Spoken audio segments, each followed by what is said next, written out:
साल 2003 की बात है। 18 नवंबर के दिन टाइम्स ऑफ इंडिया अखबार में एक खबर छपी। खबर ये कि गुजरात की साबरमती जेल के एक जेलर के ट्रांसफर के बाद वहां के 3000 कैदियों ने भूख हड़ताल कर दी है। 70% कैदियों ने सुबह का खाना छोड़ दिया है और 6 कैदियों ने अपने हाथ की नसें काटकर सुसाइड की कोशिश की है। गुस्साए कैदियों की जुबान पर सिर्फ एक ही नारा और सिर्फ एक ही मांग कि हम जेलर साहब को वापस चाहते हैं। आखिर कौन था वो पुलिस अफसर जिसे साबरमती जेल के कैदी अपना हीरो मानते थे?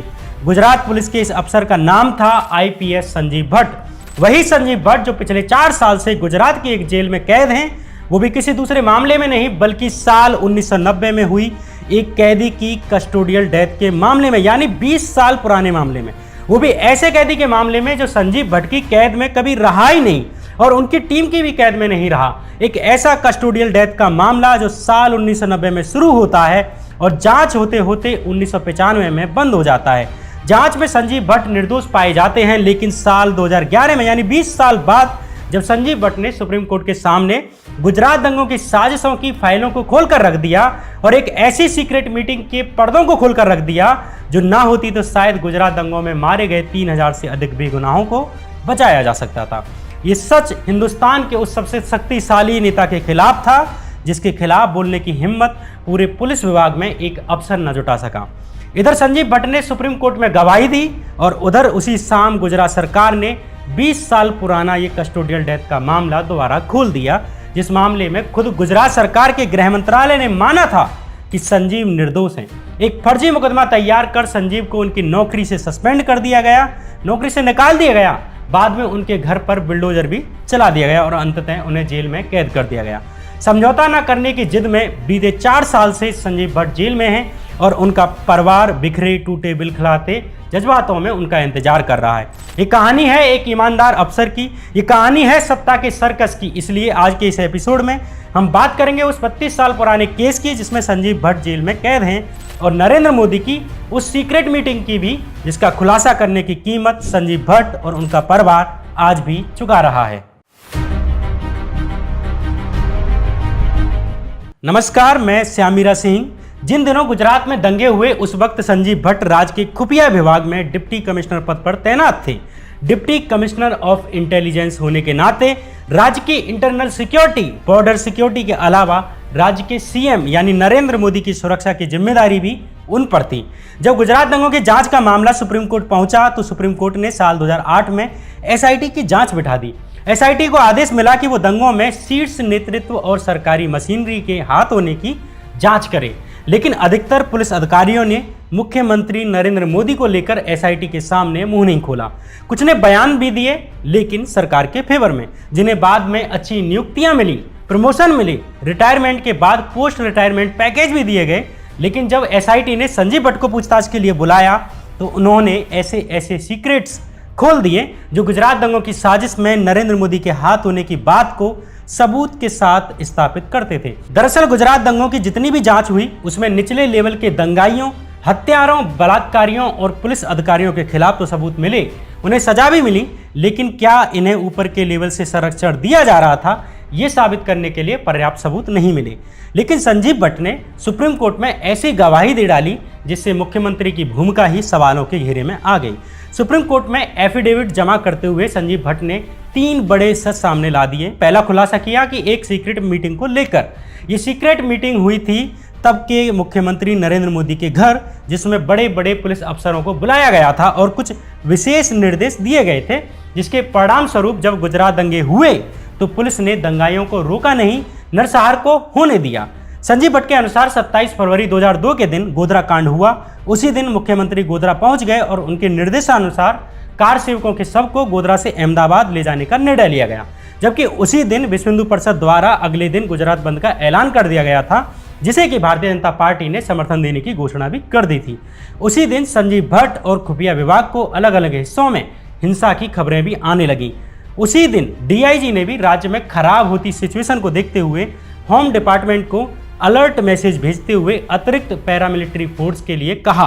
गोधरा कांड वाले दिन यानी 27 फरवरी की रात करीब 8 बजे के समय संजीव भट्ट अपने घर पर बीबीसी के पत्रकार सुब्रांशु चौधरी के साथ बैठे हुए थे। तभी उन्हें पुलिस कंट्रोल रूम से निर्देश मिला कि डीजी और आईजीपी के चक्रवर्ती के साथ उन्हें मुख्यमंत्री के यहाँ मीटिंग में जाना है। इस अर्जेंट कॉल के बाद संजीव भट्ट अपने घर से तुरंत गांधीनगर के लिए निकल गए, जिसकी दूरी 20 से 22 किलोमीटर लगभग थी। इस मीटिंग में सिर्फ बड़े बड़े चुनिंदा अधिकारी ही शामिल थे। संजीव भट्ट के अनुसार कई अधिकारियों ने इस मीटिंग के दौरान मुख्यमंत्री को समझाया कि इतने संवेदनशील समय में बीएचपी के गुजरात बंद को रूलिंग पार्टी भाजपा द्वारा समर्थन दिया जाना सही नहीं है। इससे गलत मैसेज जाएगा। ये ऐसे लगेगा कि जैसे खुद राज्य सरकार भी इसमें शामिल है। इससे बड़े स्तर पर दो समुदायों के बीच हिंसा भड़क सकती है। लेकिन नरेंद्र मोदी ने अधिकारियों की कोई भी चेतावनी नहीं सुनी। संजीव भट्ट के अनुसार नरेंद्र मोदी ने यह भी निर्देश दिया कि अधिकारी हिंदुओं के इस प्रतिशोध के बीच में न आए। संजीव भट्ट के अनुसार ये एक तरह से खुला निर्देश था, जिसका परिणाम ये हुआ कि अगले दिन ही गुजरात बंद के दौरान ऐसे लोगों के घरों में आग लगाई गई, ऐसे लोगों के परिवारों को जिंदा जला दिया गया जिनका गोधरा कांड से दूर दूर तक कोई नाता नहीं था। सुप्रीम कोर्ट और राष्ट्रीय अल्पसंख्यक आयोग में जमा किए अपने एफिडेविट के अनुसार संजीव भट्ट कहते हैं कि इस सीक्रेट मीटिंग में मुख्यमंत्री द्वारा अधिकारियों को दिए गए निर्देशों के कारण पुलिस अपंग हो गई। जानबूझकर पुलिस ने दंगों को रोकने की कोशिश नहीं की, जबकि समय रहते एक्शन ले लिया जाता तो हजारों निर्दोष लोगों को जिंदा बचाया जा सकता था। संजीव भट्ट की गवाही इसलिए महत्वपूर्ण थी क्योंकि अब तक गुजरात पुलिस और सरकार पर आरोप लगते रहे थे, लेकिन इसे स्थापित करने के लिए गवाही देने वाला कोई नहीं था कि गुजरात दंगों में गुजरात सरकार का भी हाथ था। संजीव भट्ट ने अपने एफिडेविट में हरेन पांड्या की मौत के संबंध में भी खुलासा किया। हरेन पांड्या गुजरात के बीजेपी के बड़े नेता थे और मुख्यमंत्री पद के दावेदार भी हुआ करते थे। इसी कारण नरेंद्र मोदी और हरेन पांड्या के बीच में नहीं बनती थी। हरेन पांड्या ने भी इस सीक्रेट मीटिंग के बारे में गुजरात दंगों की जांच कर रहे सिटीजन ट्रिब्यूनल के सामने नाम न बताने की शर्त पर गवाही दी थी। लेकिन कथित तौर पर ऐसे आरोप लगाए जाते हैं कि इस हरेन पांड्या की इस गवाही के बारे में नरेंद्र मोदी को पता चल गया और इस आरोप के समर्थन में एक खुफिया विभाग के आईपीएस अधिकारी की एक डायरी का भी जिक्र किया जाता है, जिसमें उन्होंने लिखा हुआ था कि नरेंद्र मोदी के निर्देशों पर उन्हें हरेन पांड्या की जासूसी करने के लिए कहा गया। लेकिन इसके कुछ महीने बाद ही मार्च 2003 में हरेन पांड्या की उनकी कार में गोली मारकर हत्या कर दी गई। किसने की, ये आज तक एक रहस्य है। संजीव भट्ट ने अपने सुप्रीम कोर्ट और राष्ट्रीय अल्पसंख्यक आयोग में जमा किए अपने एफिडेविट में बताया कि साबरमती जेल में बंद हरेन पांड्या की मौत के आरोपी असगर अली ने उन्हें कुछ ऐसे सुराग दिए जिसके बारे में उन्होंने अमित शाह को बताया, तो उन्होंने सबूत मिटाने के लिए उन पर दबाव बनाया। लेकिन जब उन्होंने ऐसा नहीं किया तो साबरमती जेल से उनका कार्यकाल पूरे होने के बाद ट्रांसफर कर दिया गया, जबकि महज 2 महीने पहले ही साबरमती जेल में उनकी नियुक्ति हुई थी। संजीव भट्ट ने सुप्रीम कोर्ट को अपने एफिडेविट में बताया कि उन्होंने गुजरात दंगों की जांच कर रही एसआईटी को गुजरात दंगों से संबंधित कुछ जरूरी डॉक्यूमेंट्स भी दिए हैं। साथ ही 26-27 फरवरी के दिन गोधरा में हुई कॉल डिटेल्स की एक फ्लॉपी डिस्क भी दी है। इसके अलावा 27 और 28 फरवरी के दिन की हाई रैंकिंग स्टेट फंक्शनरी जैसे कि सीएम और डिप्टी सीएम उनकी कॉल डिटेल्स भी दी हैं, उनके प्रिंटआउट्स दिए हैं। ये ऐसे सबूत थे जो गोधरा कांड और गुजरात दंगों की साजिश को लेकर बड़े बड़े नेताओं की पोल खोल सकते थे। संजीव भट्ट ने गुलबर्ग सोसाइटी नरसंहार को लेकर भी एक बड़ा खुलासा किया, जिसमें कि 69 लोगों को जिंदा जलाकर मार दिया गया था, जिनमें कांग्रेस के पूर्व सांसद एहसान जाफरी भी शामिल थे। संजीव भट्ट ने अपने एफिडेविट में खुलासा किया कि गुलबर्ग सोसाइटी में होने जा रही हिंसा को लेकर उन्होंने सीएम और राज्य पुलिस को पहले ही सूचित कर दिया था और घटना होने के दौरान भी बार बार मुख्यमंत्री को सूचित किया था, लेकिन कुछ नहीं किया गया।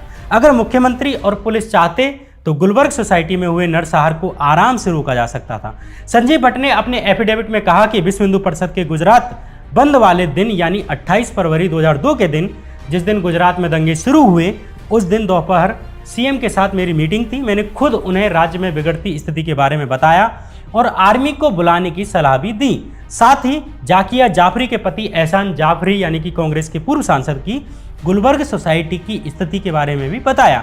ये भी बताया कि एहसान जाफरी, उनके परिवार और वहां रहने वाले लोगों की जान को खतरा है। इस पर मुख्यमंत्री ने मुझसे कहा कि मैं उन घटनाओं के बारे में जानकारी जुटाऊं जब एहसान जाफरी ने हिंदू भीड़ पर ओपन फायरिंग की। जब मैं उस मीटिंग से वापस आया तो मुझे कंट्रोल रूम से सूचना मिली कि वास्तव में एहसान जाफरी ने उग्र भीड़ से बचाव के लिए डिफेंस में ओपन फायरिंग की थी। इससे मुझे रियलाइज हुआ कि सीएम मोदी गुलबर्ग सोसाइटी में हो रही हिंसक घटनाओं की रियल टाइम जानकारी ले रहे थे, लेकिन बावजूद इसके उन्होंने उस भीड़ को रोकने के लिए कोई एक्शन नहीं लिया और सारा जोर एहसान जाफरी पर डाल दिया। संजीव भट्ट ने यह भी कहा कि सीएम के साथ हुई मीटिंग से बाहर निकलने पर मेरी मुलाकात गुजरात के पूर्व मुख्यमंत्री रहे अमर सिंह चौधरी से हुई। उन्होंने भी मुझे एहसान जाफरी की सोसाइटी पर खतरे के बारे में बताया और एहसान जाफरी और उनके परिवार को बचाने के लिए, उनकी सोसाइटी के लोगों को बचाने के लिए कुछ करने के लिए मुझसे कहा। इस पर मैंने उनसे कहा कि मैंने सीएम को सूचित कर दिया है। इस मुलाकात के बारे में संजीव भट्ट ने अमर सिंह चौधरी का एफिडेविट भी अपने एफिडेविट के साथ सबूत के तौर पर राष्ट्रीय अल्पसंख्यक आयोग को जमा किया है। संजीव भट्ट ने आगे कहा कि इसके बाद मैं ऑफिस आ गया और कुछ देर बाद पता चला कि एक दंगाई भीड़ ने एहसान जाफरी और उनके सोसाइटी के लोगों को जिंदा जलाकर मार डाला।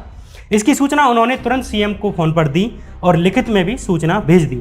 लिखित में भेजी गई इस सूचना को भी संजीव भट्ट ने अपने एफिडेविट के साथ जमा किया है। कुल मिलाकर संजीव भट्ट के एफिडेविट न केवल पुलिस की नाकामी को उजागर करते हैं, उसकी जानबूझकर की गई असक्रियता का खुलासा करते हैं, बल्कि इस बात पर भी प्रकाश डालते हैं कि इन पुलिस अधिकारियों ने किसके कहने पर समय रहते एक्शन नहीं लिए, जिससे हजारों लोगों की जान को बचाया जा सकता था। जब गुजरात दंगों की जांच हुई तो पुलिस अधिकारियों की भूमिका के बारे में तो स्वीकार किया गया, लेकिन शीर्ष पर बैठे लोगों तक जांच एजेंसियां नहीं पहुंची। जैसे गुजरात दंगों की जांच के लिए सुप्रीम कोर्ट के द्वारा गठित एसआईटी ने भी अपनी जांच की प्राइमरी रिपोर्ट में कहा है कि अहमदाबाद के जॉइंट कमिश्नर एम.के. टंडन, जिनके क्षेत्र में 200 से अधिक मुस्लिमों की हत्याएं हुई, वे जानबूझकर कर्तव्य की उपेक्षा करने के दोषी पाए गए हैं, यानी उन्होंने जानबूझकर मदद पहुंचाने में देरी की। एसआईटी ने यह भी कहा कि इतने बुरे नरसंहार के बावजूद उन्हें आगे अच्छे प्रमोशन दिए गए। एसआईटी ने यह भी कहा कि उनके जूनियर पीबी गोंडिया भी नरसंहार होने देने के लिए दोषी पाए गए हैं, लेकिन उन पर कोई एक्शन नहीं लिया गया। उल्टा प्रमोशन करके सिविल डिफेंस का जॉइंट डायरेक्टर बना दिया गया। अगर इन दोनों ने अपनी ड्यूटी निभाई होती तो सैकड़ों लोगों को मरने से बचाया जा सकता था। ये सब एसआईटी के द्वारा खुद माना गया है कि पुलिस अधिकारियों ने जानबूझकर नरसंहारों को होने दिया और लोगों को मरने दिया। लेकिन बावजूद इसके एसआईटी ने इन पुलिस अधिकारियों पर कोई केस चलाने की अनुशंसा करने की जगह महज डिपार्टमेंटल इंक्वायरी के लिए कहा। इसके अलावा इस बात की जांच भी नहीं की कि आखिर किसके कहने पर ये पुलिस अधिकारी अपने कर्तव्य का पालन नहीं कर रहे थे। एसआईटी द्वारा जांच के महत्वपूर्ण तथ्यों को छोड़ने और नरेंद्र मोदी को बचाने की शिकायत भी आईपीएस संजीव भट्ट ने अपने एफिडेविट में कही है। सिर्फ संजीव भट्ट ने ये शिकायत नहीं की है, बल्कि जाकिया जाफरी समेत अन्य पीड़ितों ने भी ये शिकायत की है। नरेंद्र मोदी की राजनीतिक महत्वाकांक्षा और भूमिका को लेकर कई तरह के आरोप लगते रहे हैं। दरअसल भाजपा की राजनीति के भी कई साइड हैं, जिसमें कि डर, लालच और साम दाम दंड भेद की नीतियों का एक पूरा मिश्रण रहा है, जिसका उद्देश्य कैसे भी करके सत्ता हासिल करना रहा है। लेकिन भाजपा की एक दूसरी साइड भी है, उसके संगठन की, उसकी नीतियों की, जिन्हें जानने के लिए आप कुकू एफएम पर मौजूद ऑडियो बुक कैसे जीतती है भाजपा को सुन सकते हैं। कुकू एफएम दरअसल एक ऑडियो बुक्स का प्लेटफॉर्म है, जिस पर कि 10,000 से अधिक ऑडियो बुक्स उपलब्ध हैं। इसका सब्सक्रिप्शन आप मात्र 399 रुपये में साल भर के लिए ले सकते हैं। आप SHYAM श्याम 50 नाम के कूपन का इस्तेमाल करेंगे तो 50% डिस्काउंट भी आपको मिल जाएगा और इस तरह आपको ये सब्सक्रिप्शन मात्र 199 रुपये में पड़ेगा। इसकी लिंक भी आपको डिस्क्रिप्शन में मिल जाएगी। बहरहाल टॉपिक पर लौटते हैं। चूँकि गुजरात दंगों में असली काम को अंजाम देने का काम पुलिस अधिकारियों और दंगाइयों द्वारा किया गया था, इसलिए नरेंद्र मोदी के खिलाफ सीधे सबूत नहीं मिलते। लेकिन संजीव भट्ट वो एकमात्र गवाह हैं जो सीधे नरेंद्र मोदी की भूमिका को लेकर गवाही देते हैं। इसलिए संजीव भट्ट की गवाही बाकी किसी के मुकाबले अधिक महत्वपूर्ण थी। संजीव भट्ट ने वही किया जो एक निष्पक्ष पुलिस अधिकारी के रूप में उन्हें करना चाहिए था। स्टेट इंटेलिजेंस में काम करने के चलते गोपनीयता को भी उन्होंने तब तक बनाए रखा जब तक कि कानूनी रूप से उन्हें गवाही देने के लिए किसी जुडिशियल कमीशन के द्वारा नहीं बुलाया गया। संजीव भट्ट ने इस बीच इतने सेंसिटिव डॉक्यूमेंट्स को, उनकी प्राइवेसी को कभी भी किसी के हाथ में नहीं सौंपा जो एक अधिकारी के रूप में उनकी कर्तव्यों पर प्रश्न चिन्ह खड़ा करती। गुजरात दंगों की जांच को लेकर जब सुप्रीम कोर्ट ने साल 2008 में एसआईटी यानी स्पेशल इन्वेस्टिगेशन टीम का गठन किया और नरेंद्र मोदी की दंगों में भूमिका की जांच करने के लिए कहा और संजीव भट्ट को एसआईटी के द्वारा जांच करने के लिए बुलाया गया, तब संजीव भट्ट ने एक अधिकारी के रूप में उनके पास जांच में सहयोग देने के लिए जो सूचनाएं थीं वे सब एसआईटी के सामने रख दी, क्योंकि एसआईटी एक सुप्रीम कोर्ट द्वारा गठित आयोग था जिसके आगे सही सूचनाएं देने के लिए संजीव भट्ट लीगली बाउंड थे और संजीव भट्ट ने ऐसा किया भी, लेकिन इसकी कीमत उन्हें चुकानी पड़ी।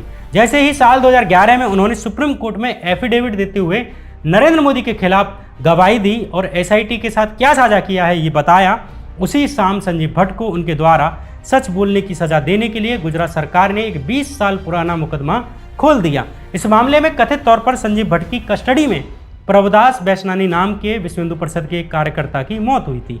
हालांकि इस 20 साल पुराने केस की अपनी एक कहानी है।